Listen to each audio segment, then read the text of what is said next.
જો ભાઈ આ 2 વીઘા જમીન છે. તમને વિશ્વાસ ના હોય ને તો કાલે માપ પટ્ટી લાવીને માપી લઈએ આપણે. તમારા કારખાના માટે 2 જગ્યા છે, ઓનથી સારી જગ્યા તમને છે મળશે નહીં આટલા. હા ભાઈ, જગ્યા તો સારી છે, કારખાના માટે ચાલે એવી છે, પણ હવે ભાવ શું ચાલે છે? ભાઈ ભાવમાં તો એવું છે ને, વીઘે 10 લાખ રૂપિયા ભાવ ચાલે છે.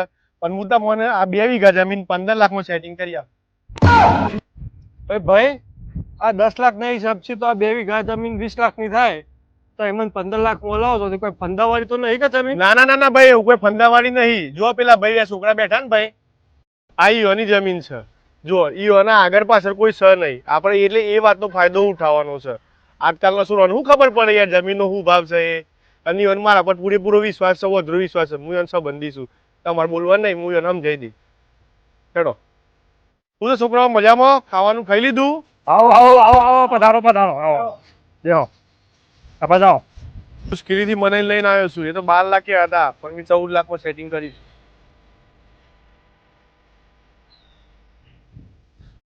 ભાઈ એક વાત કહું? બોલો બોલો. તો એ તો મને 15 લાખ કહેતા હતા, એને 1 લાખ સમોસા કરી દીધા. જુઓ બધે હશે ને, તમારે તો 15 લાખ જ હાલવાના. 1 લાખમાં આવીને દલાલી નહીં. તમારે શું નુકસાન જવાનું? તમારે 15 લાખનું જમીન આવતા. અલ્યા ભાઈ, એક વાત કહેજો મને, આ જમીન તમારે વેચવી શું કરવા છે? ખેતી માટે તો જોરદાર છે જગ્યા યાર, ખેતી કરો. અમારા દાદોને પેલા ખેતી જ કરતા હતા, અને અમારા આગળ પાછળ અમુક કોઈ છે નહીં, બરાબર?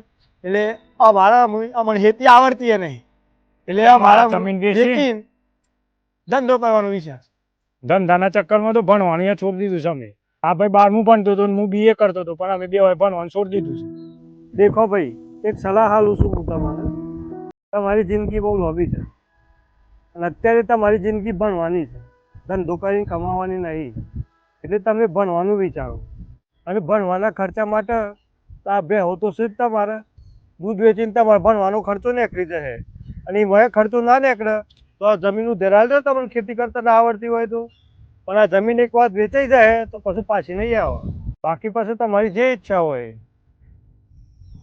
મારે તો મને તો જમીન સસ્તામાં મળતી હતી. લેટ ભાઈ, હું જાઉં. અરે ભાઈ ઉભો રહો, ઉભો રહો, ઉભો રહો ભાઈ, ઉભો રહો. ભાઈ મારે નહીં જોઈતી સસ્તામાં જમીન. આજે નહીં તો કાલે એમ તો ખબર પડવાની જ છે કે મારા હંગાથી છેતરપિંડી થઈ છે, અને મારી જમીન સસ્તામાં લઈ લીધી છે.